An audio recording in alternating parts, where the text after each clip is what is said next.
Yay. Okay, so this is our tech talk with Sam Rodriguez. His company is called Zen Focus Tech, and he has a background in martial arts as well as computer software, all things tech. And I'm glad you're here. Thanks for chatting with us today. You're welcome. Thanks for having me on your show, man. Anything else you want to say about your background or your business? Yeah, I started my business about 13 years ago. I used to work for a company before doing tech stuff, and then I went out and started doing it on my own. And so one of the things that I did that was unique was to bring in a little bit of the martial arts background, and that's kind of like this calm sort of energy where like there's no problem that's too big to take on, that sort of thing. And so that was that's what made my business stand out and be unique, because I heard from a lot of clients, and I still hear it, is that they'll have a technology person come in and they'll say things that are just super technical, and they won't understand what's going on, and they end up feeling dumb or embarrassed. And I hear that a lot. So I thought, well, I don't want to do it like that at all. So I, kind of have my own way of doing it.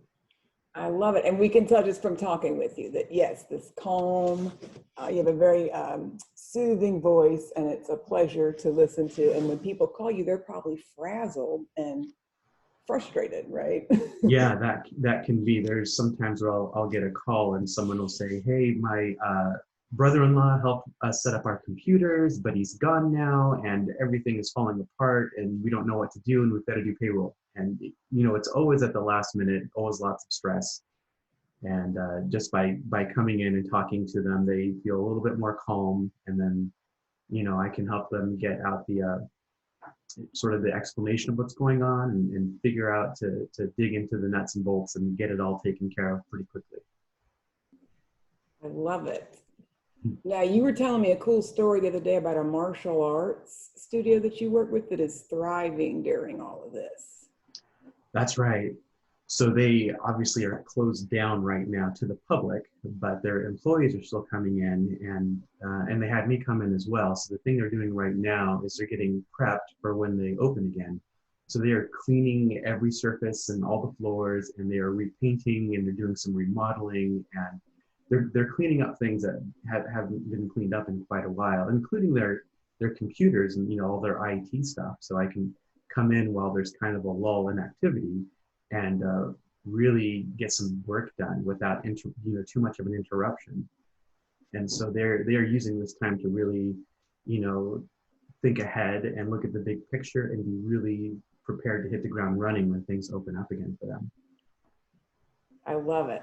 I love a success story. And I understand that there are small businesses that are suffering right now and permanent closures and that kind of thing. So I love to hear a story about a thriving business that's changing their operations to keep the ball going. Speaking of thriving businesses, so a lot of my people are working from home now. Well, everybody's working from home. Mm-hmm. Can you give us some tips on how to be more successful tech-wise with our home setup? Yeah, definitely. One of the things that a lot of people are doing right now from home are exactly what we're doing right now, which is having like a video conference or a Zoom call. And with that, there have been some issues with that. So one of the bigger issues that people have had is sort of lagging, or the video cutting out, or just like little technical glitches like that. And one of the bigger causes around that is your home wireless and internet connection. So it could be that maybe your computer is too far away from your wireless, so your signal isn't that great. And so you might need something like a Wi-Fi extender in that case, so that you've got strong signal wherever you're taking your call in your house.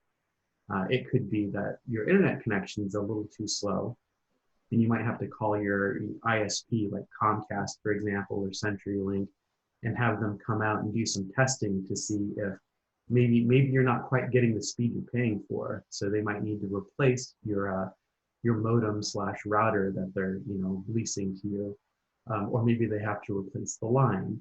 And either way, it'll end up with you having a stronger, faster, better connection and things like Zoom or video conferencing really benefit from that. And what is a modem versus a router? Are they the same thing? Is it one thing?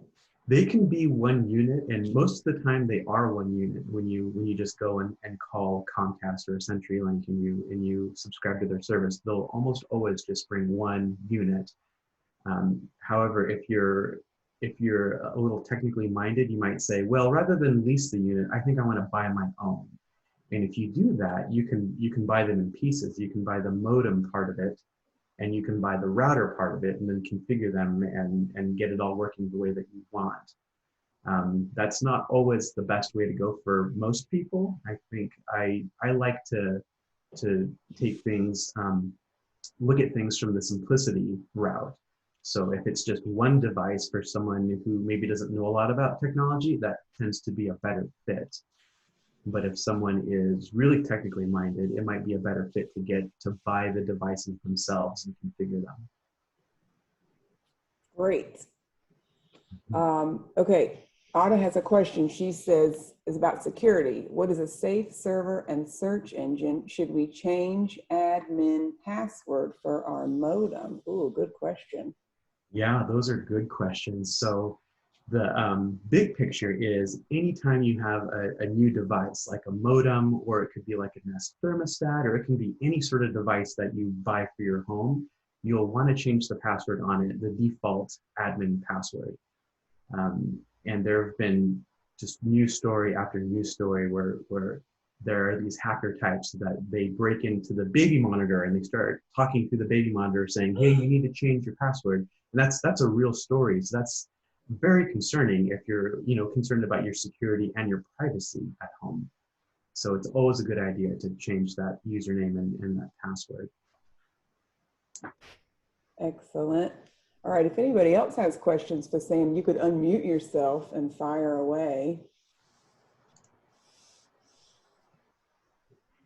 I have a question about my phone. And Yeah. Anne knows about this, but it turns itself onto visually impaired mode randomly. And, so Siri's talking to you, your screen is locked, and you don't know what to do. And it's actually kind of complicated to get out of it, this tapping thing. So I actually took it, or it got taken to a tech store, and the guys had never heard of this before. And it's happened to me several times. And it happened the other day. And I just picked up the phone. So some tech guy told me, well, you must have pressed the turn on button 3 times. Of course, I didn't. I know I only just picked up the phone. So this is happening randomly. And my question is really, could this be a hack? Probably not. The hacks that I see are usually, you'll notice them because your device will get really slow, or there'll be things popping up on your device, or your device will have problems connecting to different services. And those are sorts of the behaviors that I'll see around like a hack or some sort of virus attack or something like that. And it's not too common for phones to get attacked like that. It's much more common for a home computer, a Windows computer, to get attacked like that. So is it something wrong with the software in it, that it's just defective? It sounds like it could be a software issue, or it could be a hardware issue. Like he suggested maybe you touched it 3 times. And if you didn't touch it 3 times, it could be that there's something going on with the hardware itself, that when you touch it once, but it's interpreting a 1-time touch as a 3-time touch, which puts it into that different mode, and then makes you jump through a bunch of hoops to get out of it. So what should I do? Because if this could happen in a situation that, could be a real pain in the butt. Right, yeah. So the first thing that I would do would be a factory restore on the phone, which is completely resetting all of the settings on the phone, which it's a little bit of a hassle if you've got your phone set up with a bunch of apps and you've got it set up with your calendar and email and notes and all that sort of thing, because you need to make sure that all of that stuff is backed up before you do a factory restore. Okay. And then that will clear out any sort of weird software issues that it might have picked up over the course of its use. All right. Okay, thanks. Yeah, you're welcome. Okay, Sue has a question in the chat box. Is the Google speed test an accurate assessment of your speed? Yeah, I was just using that yesterday for a client actually, and it looked like it was right in line with the other one I use, which is speedtest.net. I've been using that one for years, and then there's another one called fast.com, and I actually used all three of them yesterday just to make sure I was getting good readings, and they all reported back, the same readings, so they were all pretty accurate. So yeah, and any of those three would be really good to use. Yeah. And what speed are we looking for if you're doing something like this, a video call or a video meeting? Yeah, so a video call, of course, it's always good to have the faster the better, but you probably want to have at least a 20 megabit down connection for a video call. And that's probably going to be about what the base is. That'll be probably about the minimum that you can get from an ISP, like Comcast or CenturyLink. And if you're getting less than a 20 megabit down connection, then that indicates that there's probably some sort of issue, either with your device, like your modem router device, or the line between your house and the street or somewhere down the line. So one step might be calling the cable company and going, hey, do you want to check this on your end? Do I check it on my end? Yeah, that's right. And usually what they can do is they can remotely log into your cable modem or your router and take a look to see if there's any issues there. And sometimes they can even reboot it for you just to, take that out of the equation. Excellent. Can you speak specifically to are you Zooming a lot, or have you been in a lot of Zooming? That's primarily how I'm doing my classes. Yeah. Any tips for best practices? I tell everybody to shut everything else down, like to turn all their email off and put their phone on airplane, and as much stuff as they can power down or put to sleep. Right. Yeah. I've been using Zoom and Microsoft Teams, which is, their version, and then Google has Meet or Hangouts, and so I've been using all of those, just depending on who I'm talking to and which one they use. But yeah, the tip that you said about closing all the other things down on your computers is really good, especially if you're going to be doing something professional or if you're recording something. I was on a call the other day and somebody's Outlook kept on making the little notification sound because they kept getting email. So that can be a little distracting. So it's helpful to cut out the distractions, but it's also helpful to help out with computer performance, so you don't get quite so many skips or glitches or lagging or anything like that. Especially if you're running a lot of things at the same time, you could be consuming a lot of your CPU processing power on the computer. The other thing to watch out for is I mentioned this a little bit earlier, but looking at your Wi-Fi signal to make sure that you're in a good area of the house, you've got a good strong connection. And the other thing to watch out for is if maybe you've got someone else at home and maybe they're on Netflix or they're doing like a video game or something like that, you might want to say, hey, can you pause it for half an hour or an hour while I do this important call? Normally that shouldn't cause too much of an issue, but it can. So it's something to be aware of. Now we're getting into a whole other story about relationships and behavior. That's right. This is so helpful, and I'm loving these tips. Well, now I've got a question for you. I'm going to turn the tables on you. So, the one thing that I read recently is this whole idea of Zoom fatigue, where you're on Zoom all day. And one of the tips I heard to address that is it was the 20-20-20 rule, where every 20 minutes you look at least 20 feet away or more, and you do that for at least 20 seconds. I love it. Yeah, so I was going to ask you what you think. What do you think about that, or do you have any sort of tips like that?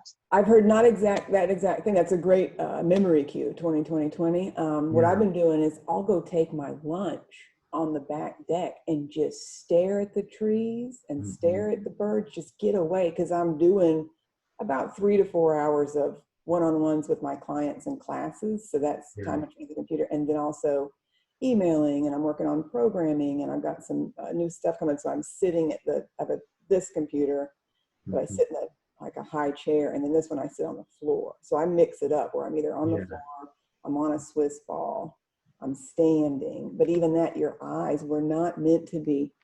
And then if I wear glasses, of course, like, right, so what if your vision isn't perfect? Now you're squinting, now your face is all contracted, right? So even just taking a second, one cue I give my clients is go lean on a wall. Lean your head against the wall, lean your shoulders against the wall, and just relax, because we get into this kind of thing where your chin starts jutting out, right? Yeah. Taking a break. I've heard another tip of tracing with your eyes where the wall and ceiling meet. Do that once or twice, just something to give your eyes a break from this. Right. It's fatiguing. It's mentally fatiguing, physically fatiguing. It's a different way of using our bodies if we're not used to doing this type of communicating and working. Yeah. Yeah. And you know, the other thing that I did probably about 6 months ago is I got a standing desk, or you can adjust it. It goes up to standing and then down to sitting. And so I spend probably about 50-50 standing or sitting, just doing, you know, whatever my body wants. And so that seems to help. I love it. And I love that you can move yours up and down. Standing for 8 hours, not the best option. No. Sitting for 8 hours, right? But can you mix it up? Can you rest your foot on a stool? Can you sit? Can you stand? I love it. All right. Anybody else have questions for Sam? All right. We might be wrapping this one up in a tight 20 minutes. Wow. This is super helpful. I appreciate you. I'm going to put a link. The reason I called Sam was you sent out a really cool blog post with these tips that you gave us. I'm going to put a link to that blog post in the bottom when I'm going to record these, pop them on my YouTube page. And then I'll put a link to your website. And anything else you want to say about yourself, sir? Let's see. I think that's everything. Thanks for having me on. I really appreciate all of our questions answered. Yeah. Yeah, this was helpful. I appreciate it. Yeah, you're welcome. All right. Thanks so much for being with us today. Yeah, you bet. Well, have a great rest of your day and weekend. Yes.